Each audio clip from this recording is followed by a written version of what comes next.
Hi guys, and welcome back to Cooking with Lilia. In this recipe we are making one that is pretty popular in both Chinese and Japanese cuisine, which are the famous potstickers, gyozas, dumpling, whatever you want to call it.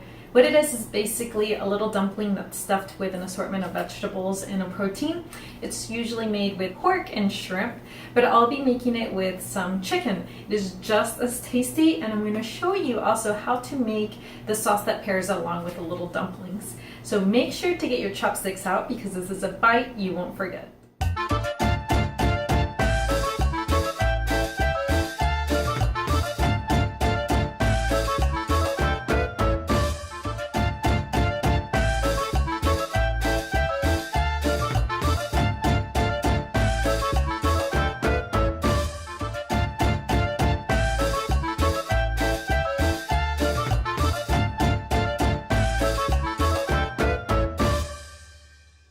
I'm going to start out with the sauce, and the reason I do that is because I like for all of those ingredients to marinate very well. And that only happens, of course, if you let it sit for a while. So I'm going to finely chop this, and I'm not going to use much of the white, just a little bit. Still run my knife through this. This we can save for the dumpling filling, so I'm going to actually move these on over. And now I'm going to use the green part, and again, just very finely dice this. I'm going to add equal parts of soy sauce and rice wine vinegar, or white wine vinegar, whichever one you have. So in goes my white wine vinegar. And now I'm going to add that equal part soy sauce or tamari sauce, and that is good enough. I'm going to add just a little splash of some sesame oil, some spicy chili crisp oil. You can also just use like a Japanese chili oil if you'd like. This just makes it a little spicy, which I really like.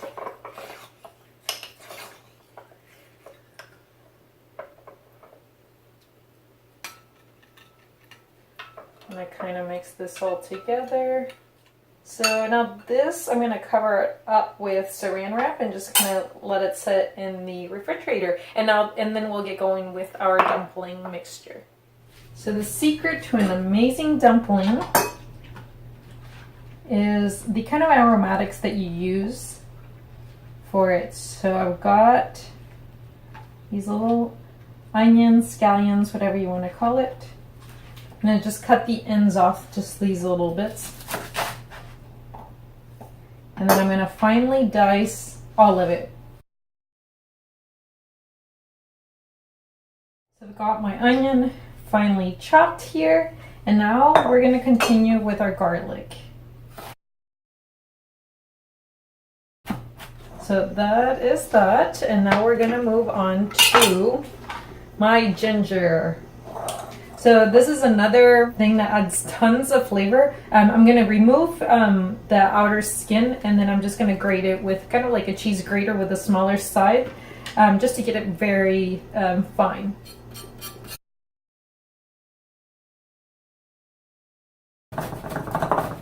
So the veggies that I'm going to use for my mixture is baby bok choy. You can use Napa cabbage. I've made it with that as well, but I still prefer the flavor and kind of texture that the bok choy provides. So what I'm doing here is just kind of cutting the ends. We're going to trash that. And what I'm going to do with this is kind of the same as my garlic and onion mixture and ginger mixture over here. I'm just going to finely chop this up. You want it in very small pieces because we're going to stuff them inside a little dumpling, remember, so you want everything to fit in perfectly. So this is all I'm going to use as far as vegetables go. I'm now going to move on to dicing up the meat very, very small as well. Another good option, vegetable option for this is shiitake mushrooms. It tastes really good with this. I'm going to cut my chicken in super tiny thin pieces. And I'm going to kind of remove some of this little fatty piece. And I'm using chicken thighs for this. You can use chicken breast. I've used it in the past, but I still prefer chicken thighs over any other meat because it tends to have a lot more flavor. I think it's just due to a lot more fat than the chicken breast. Alrighty, so I went ahead and chopped up all of my chicken thighs like I had showed you guys earlier, and if you can see, they're super tiny little pieces. I'm trying to like kind of separate it so you can see that how small it is. So now what I'm going to do is I'm going to season this entire mixture. I'm going to season it with some white pepper. If you don't have white pepper, you can use black pepper. So I'm going to use a generous amount. I'm going to add some salt. And a little salt. Add some soy sauce. Remember, we don't have to add much since we did add the salt. The soy sauce is just for additional flavor. And some white wine vinegar. Again, not too much. You don't want your mixture to be wet because then your gyozas, your little wrappers, will kind of start to fall apart. So now what I'm going to do is kind of just mix all of these ingredients together. It is starting to smell amazing. Guys, one thing I forgot to mention is you want to add tapioca flour. If you don't have tapioca flour, you can use some cornstarch. So I'm going to mix that in. Now we're going to get our little wonton wrappers, which I've got right here. So these are the ones that I got at my kind of like local Asian market. It says gyoza wrappers. The gyoza wrappers tend to be the thinnest. They are Potsticker wrappers, which tend to be just a little bit thicker. I personally like this brand, so it's Twin Dragon. But if you can't find this, then you can just get pretty much any gyoza brand. That's fine. Alrighty. So this is what the little wrapper looks like. You can use, by the way, cornstarch if it starts to get a little sticky. But in this little bowl, I got just plain water. And what I'm going to do, that's what I'm going to use to kind of seal the edges.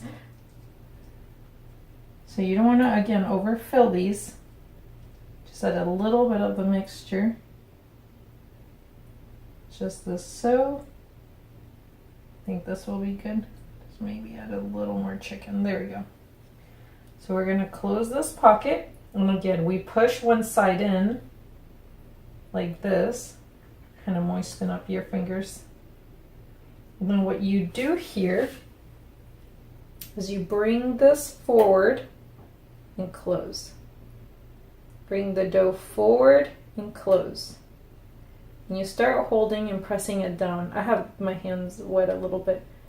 And then you do this and close. Put some water. And then you do the same to this end.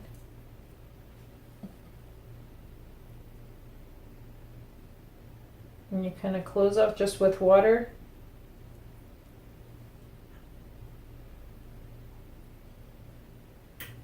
And this is how it should look like.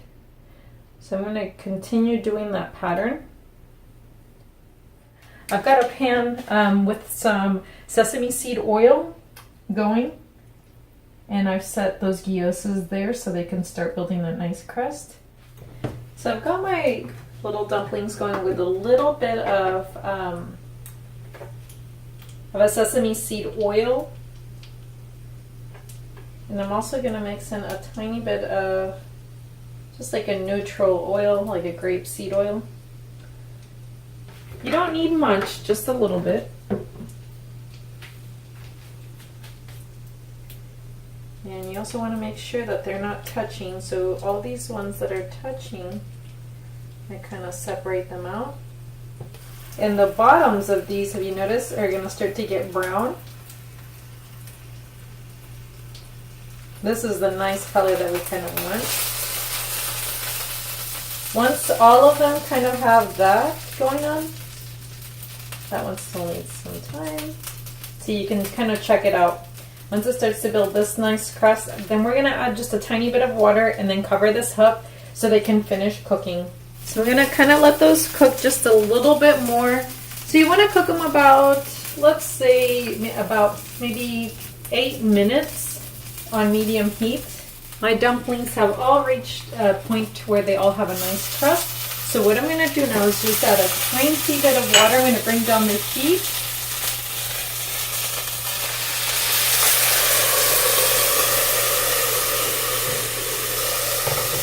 Just want a minimal amount. And what I'm going to do is just kind of let these steam in there. So we first saute them so they get a nice crust, and then we add a little water to create steam so they can finish off cooking. Now that all of the water has evaporated, our gyozas are finished. And really these don't take very long. The smaller you end up cutting up the meat, the quicker it ends up cooking.